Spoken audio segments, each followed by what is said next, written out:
Provérbios capítulo 15, versículo 4.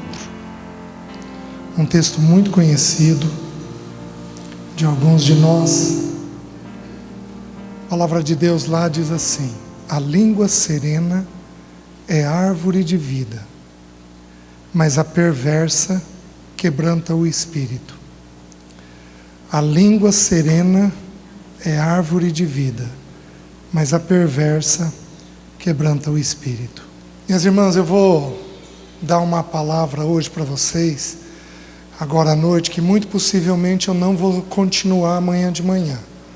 Amanhã de manhã eu quero, nas outras, amanhã e domingo, abrir uma sequência de textos bíblicos com vocês, que trata especificamente do papel de vocês, do que Deus aguarda de uma mulher, seja ela casada, solteira, esteja ela na condição de filha ou não. Então, muito possivelmente, amanhã de manhã nós vamos entrar numa outra sequência de textos, mas eu tenho no meu coração partilhar com vocês uma porção das Escrituras a respeito de um problema que toca todos nós. Toca, às vezes, de um jeito especial, e a Bíblia faz uma exortação a isso, toca de um jeito especial as mulheres. Mas esta é uma luta que tanto homem quanto mulher tem. A minha ênfase não vai ser na língua, mas nós vamos passar pela língua. A minha ênfase vai ser no relacionamento nosso com o Espírito Santo de Deus. Nós precisamos entender uma coisa: Deus Pai habita os céus dos céus. O Senhor Todo-Poderoso, o Jeová, aquele grande eu sou, Ele habita nos céus. Jesus, quando Ele morreu, e Ele passa aqueles 40 dias aqui, entre os seus, falando aos seus a respeito das coisas concernentes ao reino de Deus, o texto de Marcos diz que Ele foi recebido à destra de Deus, e Ele se assentou à destra do Pai. Então o Pai habita os céus, o Senhor habita os céus, e Jesus habita assentado à direita dele. Por algum motivo, os estudiosos nos dizem que o assentar significa uma obra consumada. Quando você se assenta, é um sinal de que você completou aquilo que era para fazer. Você limpa a sua casa, você termina o seu trabalho, você chega no final do dia e se assenta em casa, porque você completou aquilo que era para ser feito. O Senhor Jesus completou tudo aquilo que nós tínhamos necessidade. No livro de Atos, capítulo 7, quando Estevão vai ser apedrejado, ele levanta os olhos e ele vê a glória de Deus. E vê o Senhor Jesus de pé, ao lado do Senhor.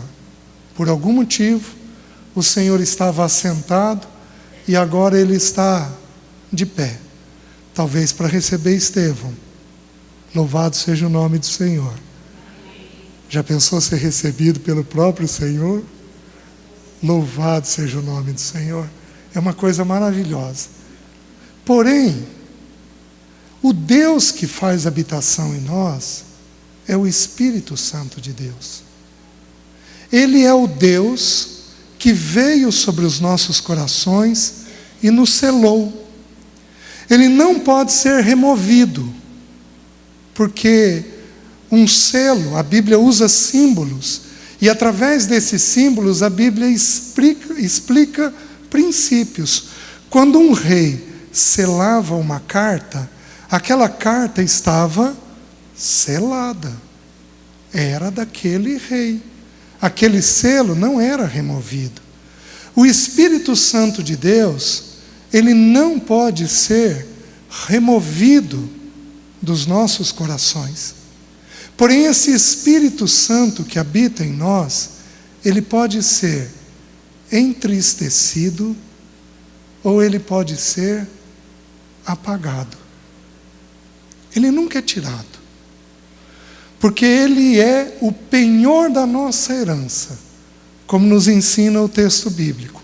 Então ele é a garantia de que nós subiremos ao céu na volta do Senhor.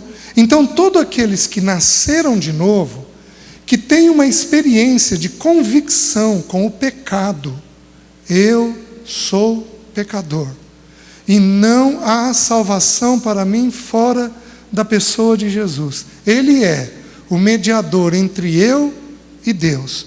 Todos aqueles que foram tomados por essa convicção nascem de novo, e o Espírito Santo vem fazer habitação sobre nós.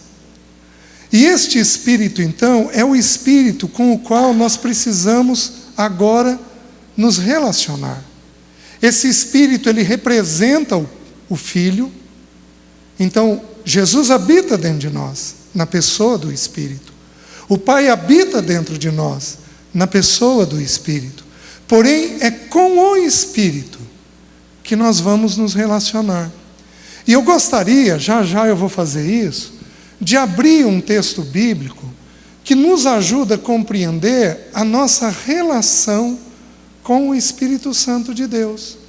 Então, a nossa eficácia ao conversar com o Filho está diretamente ligada à maneira pela qual o Espírito Santo está dentro de mim. A minha eficácia ao conversar com um marido está diretamente relacionada à maneira pela qual o Espírito Santo de Deus está fazendo habitação dentro de você. Ele habita em você se você nasceu de novo. Porém, ele está de que forma em você?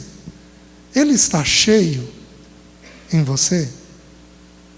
Ele está transbordante dentro de você? Ele está entristecido dentro de você? Ele está apagado dentro de você?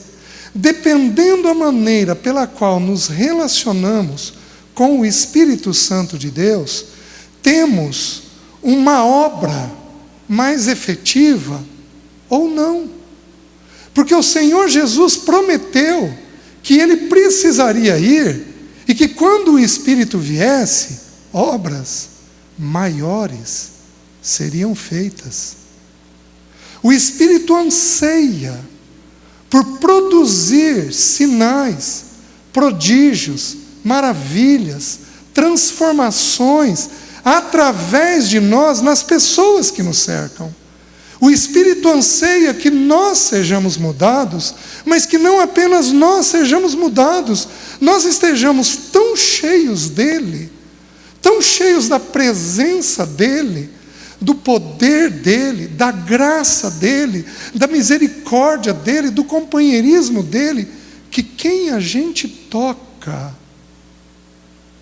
os nossos, são tocados por esse poder, por essa graça, por essa misericórdia, por esse companheirismo. É o Deus que se faz presente dentro de nós. E com esse Deus nós temos que ter uma relação. Eu não abram ainda, porque não é o texto que eu quero trabalhar com vocês. Eu vou apenas citá-lo. O Senhor Jesus, em Lucas capítulo 11, ele entra numa sequência falando a respeito de oração. E ele vai trabalhando várias parábolas a respeito de oração. Até que ele vai terminar o capítulo e ele vai dizer assim: pedi e dar-se-vos-á, buscai e achareis, batei e abrir-se-vos-á. Pois todo aquele que pede recebe, todo aquele que bate é aberto, e todo aquele que busca encontra. Pois qual de vós é o pai que, se o filho lhe pedir um peixe, vai dar em lugar de um peixe um escorpião? Ou se lhe pedir um ovo, vai dar em lugar de um ovo uma serpente? E aí preste atenção, ele está falando sobre pedir, buscar e bater. Pedir, buscar e bater. E nós fomos ensinados em partes, equivocadamente, que se pedirmos, buscarmos e batermos, Ele vai fazer. E Ele não faz porque pedimos, buscamos ou batemos, porque Ele faz todas as coisas conforme o conselho da sua vontade. A vontade dele é melhor que a nossa. Porém, Jesus termina dizendo assim: se vós, que sois maus, sabeis dar boas dádivas aos vossos filhos, quanto mais o Pai Celeste dará o Espírito Santo a todo aquele que lhe pedir. O Espírito Santo tem que ser pedido, tem que ser buscado, tem que ser batido, porque Ele é a presença de Deus em nós. Ele é o companheiro que faz a gente morder a língua quando a gente vai falar algo indevido. Ele é o Deus amoroso que toca a mente quando a gente está tendo pensamentos ruins, indevidos. Ele é o amigo leal e fiel que nos apresenta o Filho e nos apresenta o Pai. É Ele quem traz a revelação de quem é o Filho e o Pai. Meus queridos, minhas queridas, esse Espírito precisa ser cuidado, buscado, amado, porque a sua presença em nós nos enche dele, de tal maneira que para os nossos fica visível. É impossível um marido não ver, é impossível um filho não perceber, é impossível um parente não ser tocado, é impossível uma vendedora de rua, de loja, não virar e não dizer: o que você tem de diferente? Parece que você tem uma luz, parece que você tem uma presença. É impossível isto não acontecer quando o Espírito Santo de Deus, Ele é mantido dentro de nós, cheio. Onde esses vasos foram quebrados. Sabe por que Deus quebra um vaso? Para fazer um novo e maior. Sabe para quê? Para comportar mais. Quando Ele quebra, é porque Ele precisa de mais espaço para encher. Esse é um processo que dura a vida inteira, O Espírito Santo precisa ser transbordante dentro das nossas vidas, dentro dos nossos corações. Onde Ele entrou quando a igreja iniciou, o Espírito Santo transbordava. Quando o texto de Marcos diz que Jesus foi recebido no céu e assentou-se à destra de Deus, o último versículo de Marcos, o versículo seguinte, vai dizer assim: que os irmãos saíram pregando o Senhor, e o Senhor cooperava com eles. Meus queridos, não era eles quem cooperavam com o Senhor. Não era eles quem cooperavam com o Senhor, porque de Deus nós somos cooperadores. Era o Senhor que cooperava com eles. Por quê? Porque eles estavam cheios da presença dEle. Os irmãos estão entendendo? As irmãs estão compreendendo? E por que eu comecei com o texto de Provérbios? Porque o texto de Provérbios diz assim: a língua serena é árvore de vida. Minhas irmãs, deixa eu fazer uma pergunta simples para vocês. Na Bíblia, quem é árvore de vida? Vamos lá de novo. Na Bíblia, quem que é árvore de vida? Você não tem condições de levar a doce presença de Jesus, a santa presença de Jesus, a poderosa presença de Jesus, se não for por meio de uma língua serena. Porque a língua serena é árvore de vida. O Senhor plantou o Éden, colocou duas árvores, a árvore da vida no meio do jardim, a árvore do conhecimento do bem e do mal, e falou para Adão: Adão, você come de todas as árvores, você só não pode comer da árvore do conhecimento do bem e do mal. Meus queridos, a árvore da vida era a própria pessoa do Senhor Jesus, porque Ele é a vida. Eu sou o caminho, a verdade e a vida. Se queremos Jesus em nós, e se queremos levar Jesus aos nossos, não tem alternativa. Não tem jeito. Ele vai ter que tocar na nossa língua. E com esse pano de fundo em mente, eu gostaria que vocês abrissem o texto que eu quero partilhar um pouco para vocês. Abram em Efésios, capítulo 4, começando com o versículo 25.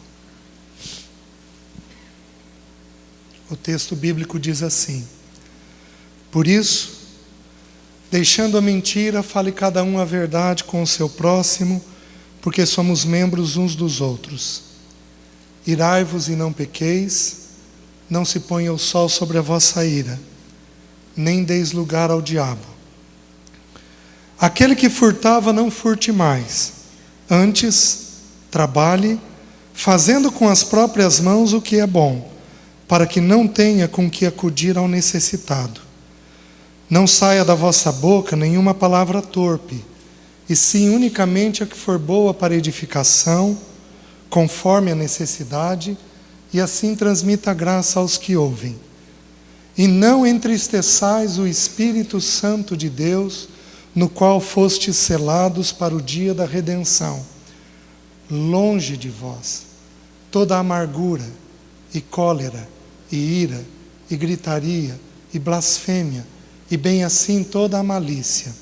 Antes, sede uns para com os outros, benignos, compassivos, perdoando-vos uns aos outros, como também Deus em Cristo vos perdoou. Até aqui.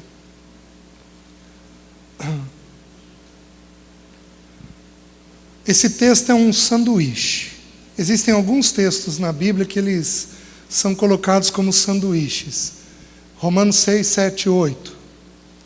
O Salmo 22, 23 e 24. O Salmo 22 é Jesus na cruz. O Salmo 23 é o do bom pastor. O Salmo 24 é de Jesus como rei. Isso precisaria ser ensinado para os homens. Porque nós queremos ser reis, Salmo 24, sem sermos pastores, Salmo 23. E queremos ser pastores sem sermos homens que vão para a cruz, no Salmo 22. Então é um texto próprio para nós homens. Porém, quem está reunido são as meninas. Então é para as meninas que nós vamos estudar. Esse texto ele é um sanduíche, por quê? Porque o versículo-chave é o versículo 30. E não entristeçais o Espírito Santo de Deus. Nos versículos anteriores, nós temos textos ligados a pecados. É uma lista de pecados. Nos textos posteriores, nós temos novamente uma lista de pecados. São textos ligados basicamente a pecados. E minhas irmãs, com exceção de um pecado, no versículo anterior, todos os textos estão ligados à língua. Todos os textos, versículos posteriores, estão ligados à língua. Só que eu preciso explicar algo sobre o versículo 30. O que significa a palavra entristecer? Literalmente, ela significa tornar triste, fazê-lo receoso. O Espírito Santo de Deus fica receoso. Uso ou não uso? Trabalho ou não trabalho? Revelo ou não revelo? O que ela vai fazer se eu revelar? como que ela vai agir se eu abrir uma porção das Escrituras para ela e revelar algo no entendimento dela? Tornar alguém preocupado. Só que o que pesa não é isso. O que eu vou falar para vocês eu ouvi esse ano. Existe uma regra de interpretação das Escrituras, antiga, que a gente estuda. É uma regra que diz o seguinte: toda vez que uma palavra é usada pela primeira vez na Bíblia, aquela palavra, aquele sentido que foi usado aquela vez, é mantido ao longo de toda a Escritura. Vou dar para vocês um exemplo. A primeira vez que aparece a palavra amor na Bíblia, Gênesis 22:1. Abraão, dá-me teu filho, teu único filho, a quem amas, vai-te à terra de Moriá e oferece ali em sacrifício. Então, a primeira vez que a palavra amor foi mencionada, foi em qual contexto? O pai entregando o filho. Então, amor na Bíblia significa o quê? O pai entregando o filho. 1 João, capítulo 4, confirma isso para nós, porque o texto diz assim: nisto consiste o amor, não em que nós tenhamos amado, mas em que Ele nos amou e entregou o seu Filho como propiciação pelo nosso pecado. Então, 1 João ensina que amor é entregar o filho. Você entregaria teu filho pelo teu marido?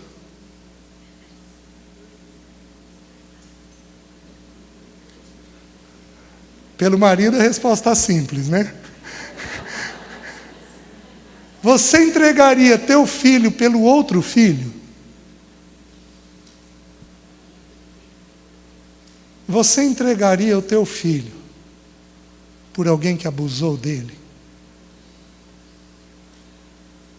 Esse é o amor de Deus. Ele não morreu por gente boa. Ele morreu por gente complicada, pecadora, com um coração terrível. Meus queridos, há uma profecia no livro de Jeremias que diz que quando a cidade fosse invadida por Nabucodonosor, a cidade seria cercada, ela passaria por um cativeiro, não teria água, não teria comida. Diz que, é um texto sobre as mulheres, diz que a mais delicada entre as mulheres, que de tão delicada não colocaria a planta do seu pé no chão, diz que essa mulher comeria a carne do seu filho. Nós só não pecamos mais porque a gente tem recebido muita graça de Deus. Porque se não fosse isso, onde o nosso coração pararia? Só que a palavra tristeza, quando aparece pela primeira vez na Bíblia, tem um sentido muito curioso. É isso que eu ouvi esse ano, nunca tinha ouvido antes. O irmão partilhando, ele falou que os estudiosos, alguns estudiosos, compreendem que a primeira menção se aplica à tristeza do Espírito Santo de Deus. Qual foi a primeira menção? A primeira vez que aparece, se não me engano, não abram, é Gênesis 42, se não me engano, versículo 38. Lá diz assim: os irmãos de José vão até José, José manda eles de volta, e um deles fica preso, e José diz assim: eu deixarei sair esse, desde que vocês me mandem o mais novo, que era irmão de sangue dele. E Benjamim. E o pai, quando ouve isso, diz: Benjamim não vai, Benjamim não vai, Benjamim não vai. Até que acaba a comida, e os outros filhos de Jacó dizem: pai, todos nós vamos perecer. Pai, se o Benjamim não voltar, o senhor pega os meus filhos. Eu entrego minha vida no lugar de Benjamim. E aí, Jacó diz assim: um filho meu é morto, e o outro não morrerá também. Porém, não há o que fazer. Então, se eu perder o meu filho, em tristeza eu descerei à minha sepultura. Sabe o que significa a palavra tristeza? Um pai sepultando o seu filho. O contexto agora não é o pai entregando o filho no amor. A tristeza é o pai sepultando o seu filho. Me dá uns minutinhos. Imagina uma cena de velório. Meus queridos, eu não perdi nenhum filho.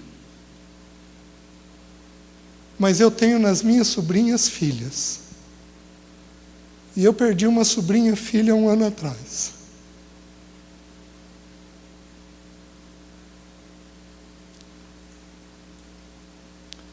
O Senhor a chamou com 43 anos. Se você imaginar uma graça de mulher, mas uma graça, uma mulher temente a Deus, aos 43 anos, teve uma visão do Senhor que raríssimas pessoas têm. Eu passei algumas semanas passando do lado do cemitério onde ela está enterrada, mas eu tinha vontade de parar o carro e ir lá e arrancar ela. Quando um pai sepulta um filho, ele não tem vigor, ele não tem gozo, ele não tem energia, ele não consegue pensar em outra coisa a não ser na dor de estar perdendo o seu filho. Preste atenção. Essa é a dor do Espírito Santo de Deus quando nós o entristecemos. Esse Espírito que revela o Filho e o Pai fica receoso. Se é que eu posso dizer, ele fica sem energia. Ele não tem um depósito a fazer dentro de nós. Se é que eu posso dizer isso. Esse Espírito Santo de Deus não consegue nos tomar pela mão e nos conduzir, porque Ele é um companheiro fiel. Você tem um problema com o teu marido e você precisa estar cheia dele, para o Espírito Santo de Deus te conduzir como um companheiro fiel. Ele não pode, porque ele está entristecido dentro de você. Ele está com o sentimento de um pai sepultando o seu filho. Minhas irmãs,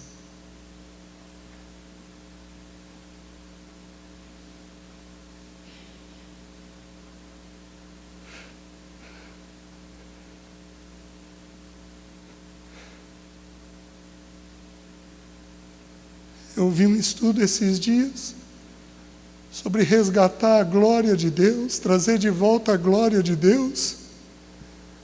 Sabe quem trouxe, quem iniciou a volta da glória de Deus na nação de Israel, quando Israel se perdeu no livro de Juízes? Ana, uma mulher. Teve Samuel. Em Samuel, a glória de Deus foi-se. Lembra do neto de Eli quando nasceu? E acabou. Foi-se a glória de Israel. A presença de Israel, a força de Israel foi embora. Em Samuel nós temos Davi, em Davi nós temos Salomão. E quando Salomão edifica o templo, a glória do Senhor é derramada. Mas com quem que começou?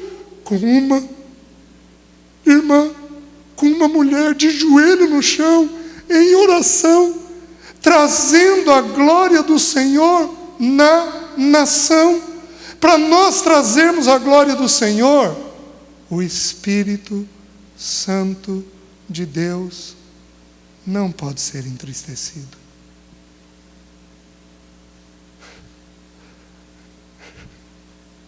A questão é o que nós vamos fazer com essa verdade. Nós vamos sair daqui exultantes, alegres, ouvimos uma palavra, louvado seja o nome do Senhor, Ou nós vamos acatar esta palavra com tristeza, com vergonha, querendo deixar os pecados que o entristecem, querendo voltar para nossa casa? Senhor, na minha casa, traz a glória de Deus pela visitação do Espírito Santo em mim. Amém? Que o Espírito Santo de Deus alcance em nós. Porém, eu preciso mencionar o primeiro pecado que ele descreve é a mentira. Por isso, deixando a mentira, fale cada um a verdade com o seu próximo, porque somos membros uns dos outros. Por que o Espírito Santo de Deus não suporta a mentira? Porque ele é espírito é contra a natureza dele. A mentira mais clássica que existe é você virar e dizer, eu não peguei este copo. Você nega uma verdade. Essa é a mentira mais clássica. Mas deixa eu te dar algumas sugestões. Nossa, o retiro estava tão bom, tinha 500 mulheres. O retiro está cheio, mas tem 500 mulheres? Não, não condiz com a verdade.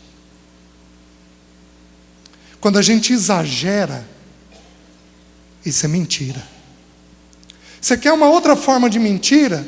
É você ter que falar uma verdade e não falá-la. Porque o pecado, ele existe pela ação, mas ele existe também pela omissão. Existe pecado de ação e existe pecado de omissão. Então não me digam, César, eu omiti. Porque se precisa ser dito e não é dito, é pecado.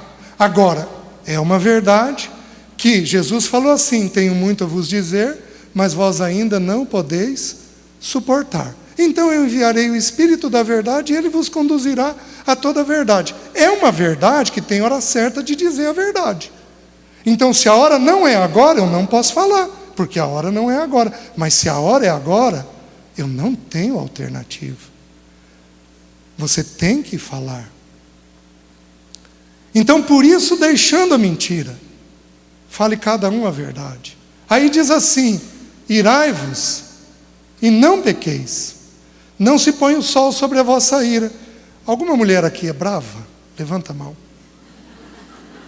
Levanta alto.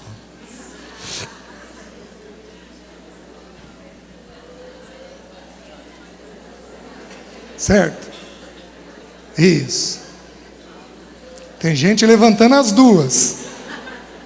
Graças a Deus, isso mesmo. Vamos confessando o pecado. Alguma mulher aqui é perfeccionista, é rígida? Levanta a mão alto. Então aí outras que são bravas. Porque a rigidez faz isso também. Deixa você tensa. Existe uma ira que não consiste em pecado. Eu não vou trabalhar muito a ira, porque eu vou falar sobre ela já já. Existe uma ira que não consiste em pecado. Irai-vos e não pequeis. E aí dá uma ordem. Fiquei irritado, quando é que eu tenho que trabalhar ela? Dentro do dia. Pôr o joelhinho no chão e pedir graça de Deus. Porém, nós temos um problema. A Bíblia diz assim: nem deis lugar ao diabo. Existem 3 pecados. Todo pecado abre uma porta e uma janela para o diabo. Mas tem pecado que derruba uma parede inteira. E o diabo entra com muita mais facilidade. São apenas, até o presente momento, eu vi 3 nas Escrituras. Um está aqui: irai-vos e não pequeis, não se põe o sol sobre a vossa ira, nem deis lugar ao diabo. Na irritação, o diabo pega o dardo inflamado e ele não pode pôr um pensamento novo em você. Ele não pode pôr. Porque a Bíblia diz que os maus pensamentos vêm de dentro do coração. Eu tive uma única ocasião que eu compartilhei com um grupo de mulheres da IPI. Talvez você não saiba. Que eu me lembro foi uma única. Estávamos eu e uma psicóloga. Tinha umas 500 mulheres. Estava lotado. E a psicóloga virou e falou assim: quem aqui já pensou em se separar do marido? Uma meia dúzia de mulheres levantou a mão. Aí ela perguntou: quem aqui já pensou em enviuvar? A mulherada inteira levantou a mão.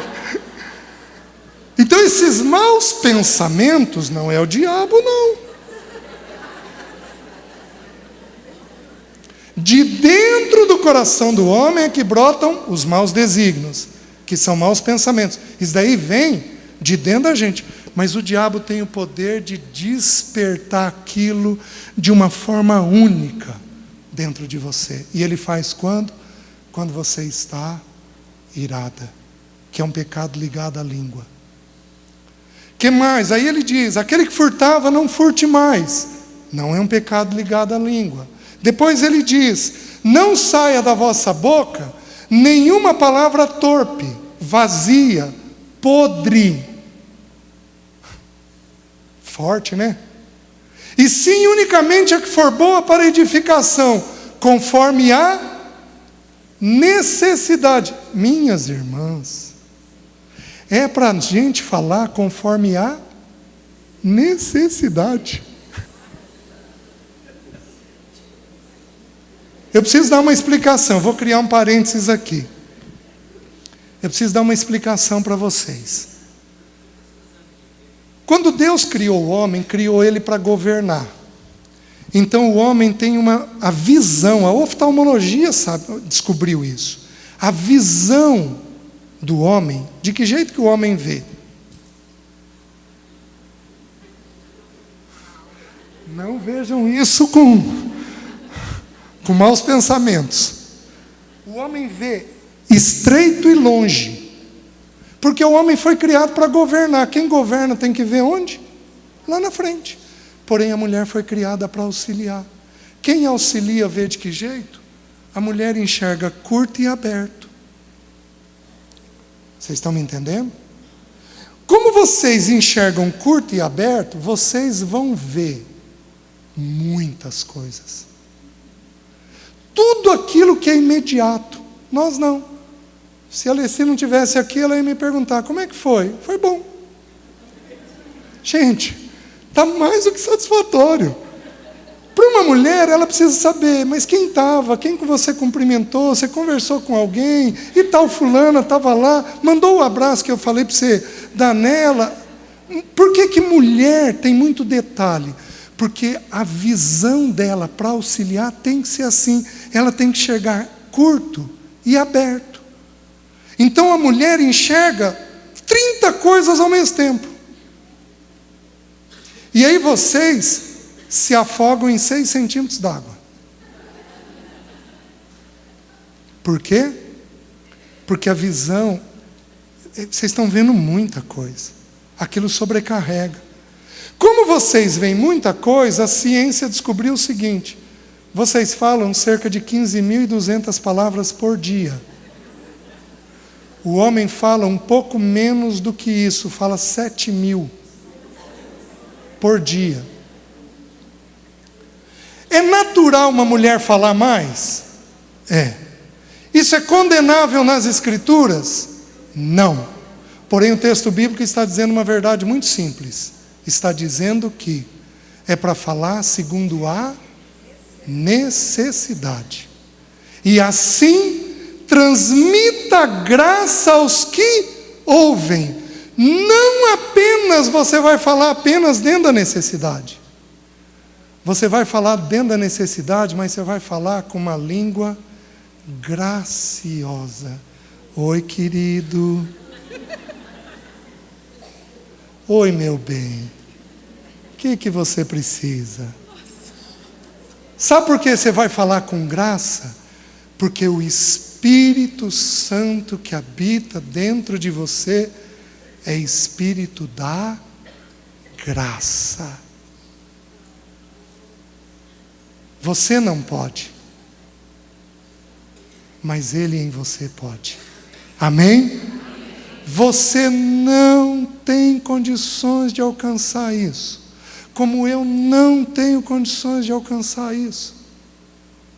Mas cheio dele, nós podemos alcançar isso. Por isso, o que nós vamos fazer? Nós não vamos entristecê-lo.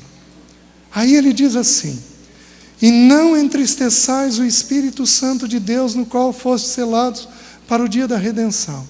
Aí ele diz: longe de vós. Tem que ter pecado que nós vamos ter uma atitude firme, séria e determinada de estar longe dessas coisas.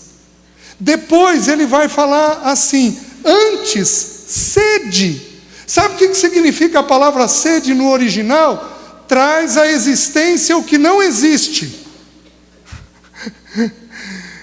Você vai ficar longe de alguns pecados e você vai chamar à existência o que não existe dentro de você, mas mediante o enchimento do Espírito Santo de Deus, isto é possível nas nossas vidas. Aí ele diz assim: longe do quê? Amargura, cólera, ira, gritaria, blasfêmia e bem assim toda a malícia. Eu preciso explicar isso para vocês. Por algum motivo, o Espírito Santo de Deus colocou a ordem do mais grave para o mais simples. Ele começa com a amargura.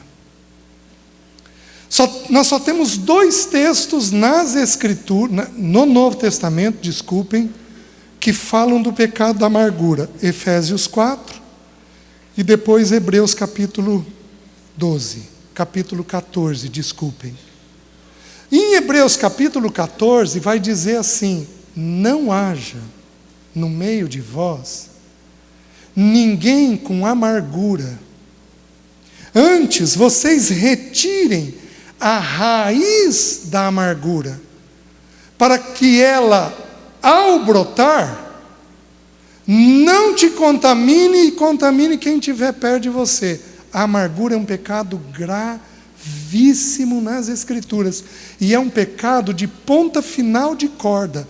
Você não cai nele rapidamente, mas uma vez que você cai nele, é dificílimo de sair dele. Porque o texto de Hebreus 14, depois vocês podem ler a partir do versículo 15 lá, ele vai dizer que não haja no nosso meio ninguém como Esaú, que foi profano. Quando você estuda o texto sobre Esaú, diz que Esaú trouxe amargor para o seu pai e para a sua mãe. Ele está ligado ao pecado da amargura. E diz que ele, em lágrimas, buscou arrependimento e não encontrou. Ele não alcançou arrependimento, apesar dele chorar. Ele chorava copiosamente, sofrendo com aquele pecado, mas ele não conseguia retornar atrás. Por quê? Porque a amargura, ela contamina todo o teu ser. A amargura é um pecado onde você ficou fixado em alguém ou em alguma história. E daí, viu fulano? Não me fala de fulano. E aí você conta toda a história de fulano. 2 dias depois você encontra outro irmão. E daí, viu fulano? Como é que ele está? Te digo nada de fulano. E aí diz tudo aquilo a respeito do fulano. E aí a tua mente não desliga do fulano, não desliga da história, não desliga da mágoa, da tristeza, da dor, do sofrimento que você está tendo. Isso pode acontecer com maridos, com filhos. Você pode estar tão doída, que você não consegue mais sair daquilo. Você não consegue parar de pensar a respeito daquilo. Eu sempre achei que eu tive muita facilidade com perdão, até que eu fui ferido de um jeito que eu nunca considerei ser ferido. Tentei tratar, não consegui. 3 meses depois tive pneumonia. Nunca tive pneumonia na vida. Depois que tive pneumonia, pus o joelho no chão e comecei a procurar o Senhor. E aí o Senhor me visitou algumas semanas depois numa ceia. E aquilo foi tirado do meu coração. Só que a Bíblia ensina que a amargura ela tem que ser retirada pela raiz. E, do meu entendimento, o texto mostra qual é a raiz da amargura. Porque o último pecado, que é o primeiro que eu vou trabalhar com vocês, ele diz assim: longe de vós, amargura, cólera, ira, gritaria, blasfêmia, e bem assim toda a malícia. Sabe o que significa malícia? Eu estou falando do que entristece o espírito. Sabe o que significa malícia nas Escrituras, no grego? O desejo de injuriar. O desejo de falar dos outros. Minhas irmãs, eu vou dizer uma coisa, tem muitas irmãs aqui que eu conheço, louvado seja o nome do Senhor pela vida de vocês, mas eu vou dizer uma coisa, eu conheço muito bem a realidade de Maringá. Parece que em Maringá o esporte preferido na igreja é falarmos uns dos outros.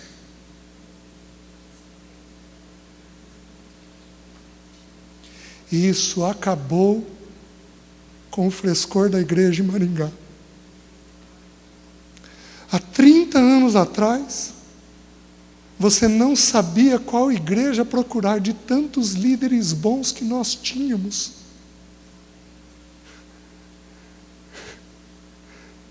Então, se há um pecado que precisamos pôr o joelho no chão e pedir perdão a Deus, é porque falamos dos nossos líderes, falamos dos irmãos, falamos dos casais, falamos das famílias, falamos dos nossos maridos para os nossos filhos, falamos indevidamente dos nossos filhos para os outros, falamos de um filho contra o outro filho, e isso entristece o Espírito Santo de Deus dentro de nós, rouba o vigor de Deus, a tal ponto do Espírito poder ser apagado dentro de nós, e a glória de Deus simplesmente vai embora.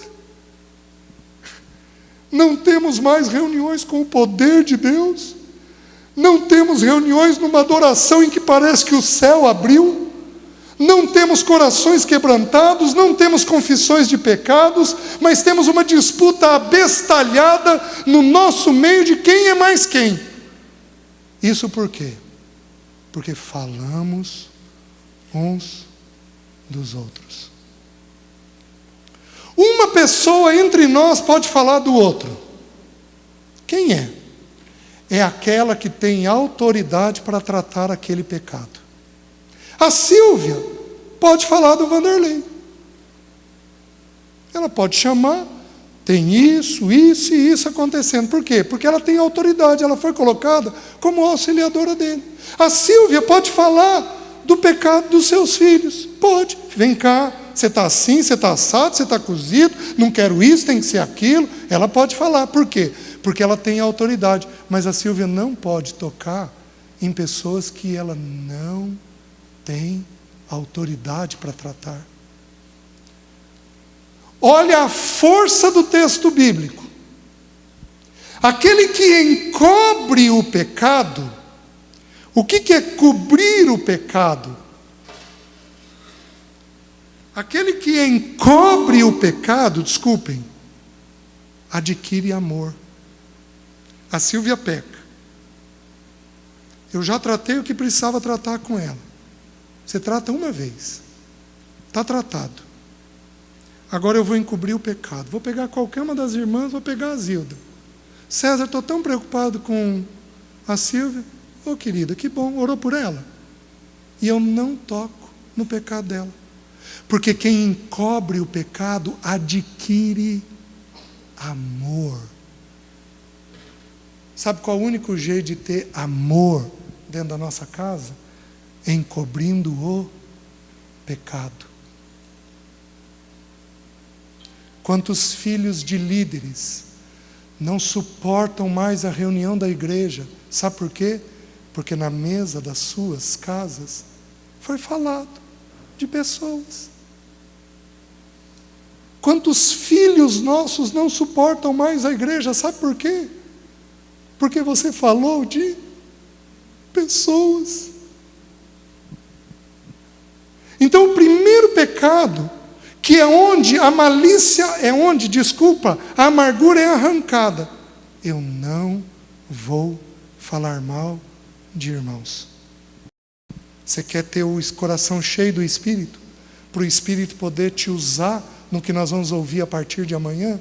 Você precisa ter longe de vós esse pecado teu. E aí ele diz assim, a blasfêmia. A blasfêmia é uma palavra interessante. É um discurso contra o bom nome de alguém. Então, enquanto na malícia você vai falar mal, na blasfêmia você dá um rosto. E você fala coisas que não são verdades a respeito daquela pessoa. Minha irmã, você estava presente? Você ouviu? Você viu? Por que você está falando? O que é blasfemar? É falar de uma pessoa e de uma situação que eu não convivi. Mas não. Estou compartilhando para a gente orar.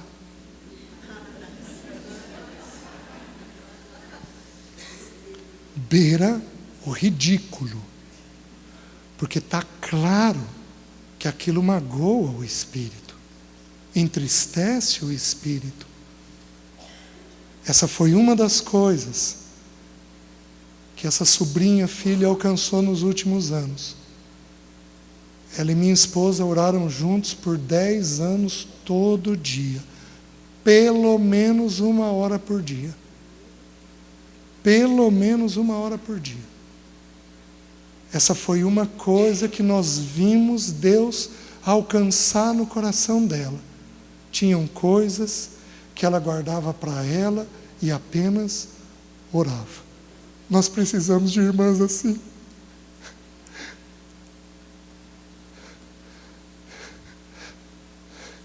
Nós precisamos de irmãs assim. Nós precisamos de irmãs graciosas, amorosas, dóceis, gentis, fiéis. Nós precisamos de irmãs que mordam a língua, que saibam segurar, que não caiam em pecado indevidamente. Nós precisamos de irmãs com confiança, com segurança. Teus filhos, teus sobrinhos precisam de você. Eles precisam ver um bom testemunho em você. Eles têm que ter um lugar para ir, um porto seguro para estar. Nós precisamos que irmãs sejam levantadas no nosso meio, para que a igreja de Deus possa ser edificada. Que o Senhor encontre isso em nós, longe de nós. Não apenas isso. Gritaria. Quem aqui grita? Levanta a mão, por favor. E alto. Assim, com uma confissão.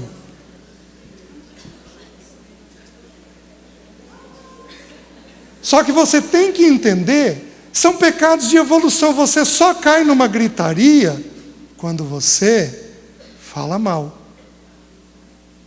Quando você pensa mal.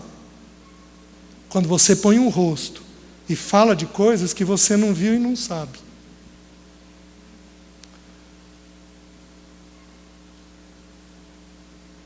E aí ele diz assim, e a ira. Existem 2 palavras no original grego para ira. Uma significa ergos, outra é thumos. Ergos é aquela ira diária que nós temos. Você fica insatisfeito e thumos é aquela ira mortal. Esta mata. As duas palavras são usadas aqui. A primeira vez que a palavra thumos, que é uma ira mais forte, foi usada no Novo Testamento, foi quando Herodes ficou raivoso, ficou irado, porque os magos não passaram por ele para dizer onde Jesus estava. E ele então se levanta furioso, thumos, e manda matar todas as crianças de 2 anos para baixo. Meus queridos, tem algumas de nós aqui que temos essa cólera. O texto bíblico está dizendo assim: longe de vós, estou invertendo a malícia, o desejo de falar mal de alguém, a blasfêmia, eu falar de coisas que eu desconheço, falar de uma pessoa, a gritaria, eu começo a gritar, o próximo eu vou ficando irritado com aquela pessoa, e a próxima coisa é que eu fico encolerizado, eu pego e jogo coisas. Alguns de nós fomos tocados nesse pecado. Só uma irmã no nosso meio levantou a mão. Porém, assim, estou desconfiado que talvez não seja só isso. Pegar coisas, você pegar um filho, e eu estou falando com você. Isso daqui é thumos. Pegar pela orelha, dar beliscão. Alguém aqui belisca? É o mesmo pecado. É um pecado de cólera.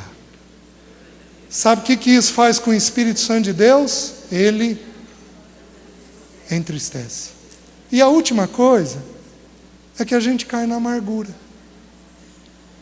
que é um pecado de um caminho muito difícil de voltarmos.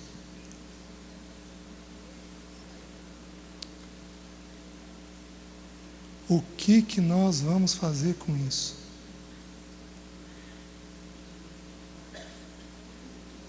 Posso dar uma sugestão? Apenas aquelas que entenderam o que foi partilhado e que têm condições de fazer isso. Vamos pôr o joelho no chão e vamos pedir perdão? E vamos pedir para o Espírito Santo começar a nos encher? Vamos fazer isso? Espírito Santo de Deus, te pedimos perdão, porque nós temos te ofendido. Quando mentimos, quando nos iramos, quando falamos palavras torpes, quando não temos uma língua serena, quando falamos mal de pessoas. Te pedimos perdão quando falamos de coisas que nós não convivemos, não ouvimos e que não são verdade sobre outros irmãos.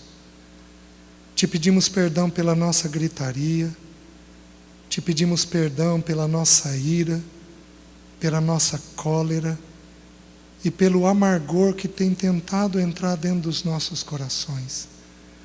Senhor, te pedimos perdão. E pedimos que o Senhor, no teu poder, na tua graça, nos visite. Pai, nos perdoa por tua fidelidade. Tem misericórdia dos lares, tem misericórdia dos nossos filhos, tem misericórdia dos nossos parceiros, dos nossos pais, porque nós temos pecado contra o Senhor e contra eles. Por isso tem misericórdia. E Senhor, nós pedimos com toda a humildade do mundo, enche-nos do teu Espírito.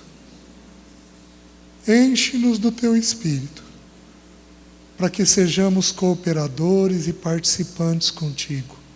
Enche-nos do teu Espírito. É a minha oração em nome de Jesus. Amém. Deus abençoe, minhas irmãs.